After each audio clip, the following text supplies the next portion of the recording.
રાજકોટથી સમાચાર। રાજકોટમાં એક તરફ દવાનો જથ્થો પલળી ગયો અને બીજી તરફ દવા માટે લાઈન લગાવેલી જોવા મળી। જન ઔષધિ કેન્દ્ર ખાતે લોકોની દવા માટે લાઈન।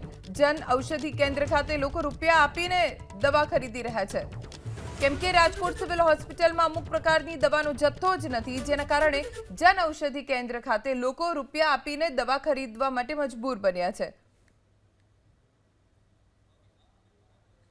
વધુ जानकारी અમારા સંવાદદાતા પરાક્રમસિંહ જાડેજા પાસેથી પ્રાપ્ત કરીશું। પરાક્રમ, કેમ સિવિલ હોસ્પિટલ પાસે અમુક પ્રકારની દવાનો જથ્થો નથી? કેમ લોકોને રૂપિયા આપીને આવી રીતે જન ઔષધિ કેન્દ્રોની બહાર લાઈન લગાવીને દવા લેવી પડે છે?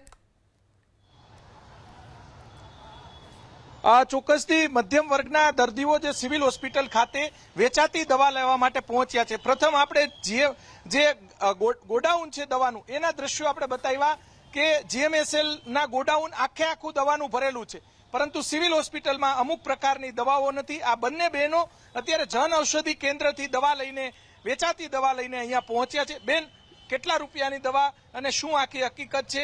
કઈ દવા લીધી છે? ગોઠણની આપી 20 રૂપિયાની। બરોબર। આજ કેટલા એમ તો આ ગોઠણની હું અત્યારે જ એમ કે આ 2 દિવસે દુખે છે ને એટલે જ લેવાય। મેં એમ સાહેબને કીધું કે મારે બહુ જ હલાતું નથી, મોજા પહેરીને હાલું છું।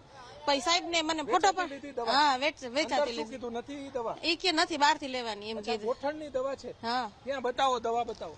બેન, તમે શું કહેશો? તમે કઈ દવા? હવે ચમડીને દવા લીધું છે તો 2 ટીપા અંદર છે આપ્યા છે। કીધું અઠવાડિયાને લેવાનું હોય ને તો એ બહાર થી લઈ લ્યો, દવા નથી અંદર દવા। કઈ દવા નથી? ઓલા ચમડીને દવા, ચામડીની નથી। બતાવો તમે।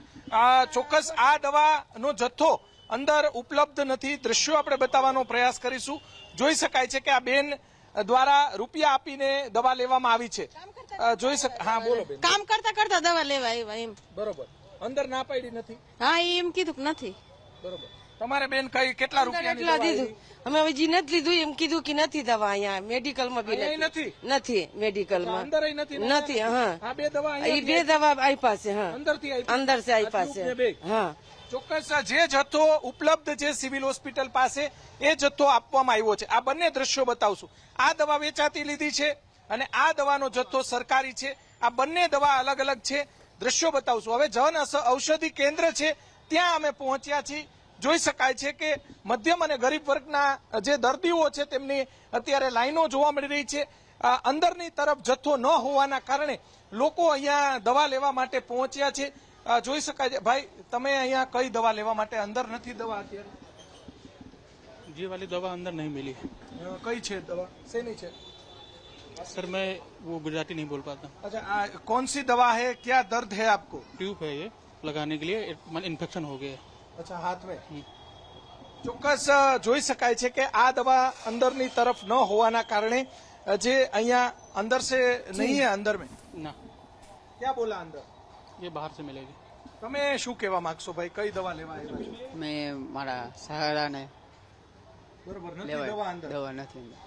ચોક્કસથી જોઈ શકાય છે કે જે દવા નથી તે પ્રધાનમંત્રી જન ઔષધિ કેન્દ્ર છે તેની અંદર ઉપલબ્ધ છે, પરંતુ અહીંયા લોકોને રૂપિયા આપીને, ભલે સસ્તા ભાવે મળે છે, પરંતુ રૂપિયા આપીને દવા જે લેવી પડતી હોય છે। અન્ય જે દર્દીઓ છે તેમની સાથે પણ આપણે વાત કરવાનો પ્રયાસ કરીશું। જોઈ શકાય છે પ્રધાનમંત્રી જન ઔષધિ કેન્દ્રની બહાર અમે અહીંયા પહોંચ્યા છીએ અને ત્યાં દવાનો જથ્થો અમુક પ્રકારનો ઉપલબ્ધ છે।